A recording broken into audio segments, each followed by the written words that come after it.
nan arganne diinni markaba kee keessan jiraamanii eegaa nan argatu diinni gaaddisa kee jaalan jiraamanii kanaaf nan arganne diinni markaba kee keessan jiraamanii eegaa nan argatu diinni naaf kakateeta dubbiin kee Yesuus tulluu sochoosa zootti dubbatte kataa dhaga'e bishaan dhangalaasa rakkina kamtu dhufee Yesuus irraa na baasa mootii durattu hidhiisu maqaa kee oolan kaasa rakkina kamtu dhufee Yesuus irraa na baasa mootii durattu hidhiisu maqaa kee oolan kaasa hidhiisu maqaa kee oolan kaasa fideen galataa kee dhangalaasa hidhiisu maqaa kee oolan kaasa fideen galataa kee dhangalaasa.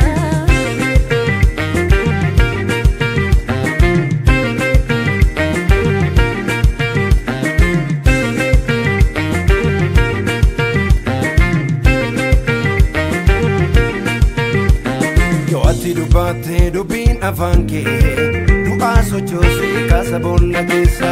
na dura deemtee cufaa qobantee anaaf hojjettee humna kenna moosa yoo ati dubbatte dubbiin afaan kee du'aa sochoosee kaasa boolla keessa na dura deemtee cufaa qobantee anaaf hojjettee humna kenna moosa ati na buufne cubbuu kodanuu naatti lakkoofne amannan arganne jiraadhe karaa kee natti banne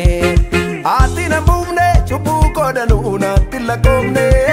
amannan arganne jiraadhe karaa kee natti banne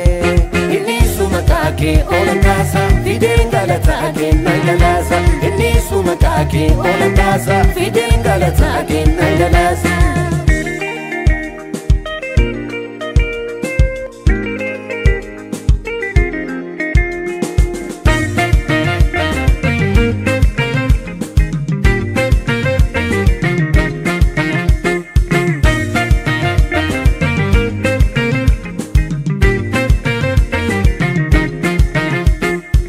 Ulfina keetiif maaltu hin gugguufne uumamni martiyyuu si kan sodaatu waajjira keetiin kan hin hoogganamne bulchiinsa mataa isaatiin hin jiraatu ulfina keetiif maaltu hin gugguufne uumamni martiyyuu si kan sodaatu waajjira keetiin kan hin hoogganamne bulchiinsa mataa isaatiin hin jiraatu aangoo qabeessa Yesuus humni kee leenca Golgoota baroota keessatti geeddaramtu seetu jiraata aangoo qabeessa Yesuus humni kee leenca Golgoota baroota keessatti geeddaramtu seetu jiraata gaaddisa kee jaalan jiraamanii kanaaf nan arganne diinni markaba kee keessan jiraamanii eegaa nan argatu diinni gaaddisa kee jaalan jiraamanii kanaaf nan arganne diinni markaba kee keessan jiraamanii eegaa nan argatu diinni naaf kakateeta dubbiin kee Yesuus tulluu sochoosa zootti dubbatte kataa dhaga'e bishaan dhangalaasa rakkina kamtu dhufee Yesuus irraa na baasa mootii durattu hidhiisu maqaa kee oolan kaasa rakkina kamtu dhufee Yesuus irraa na baasa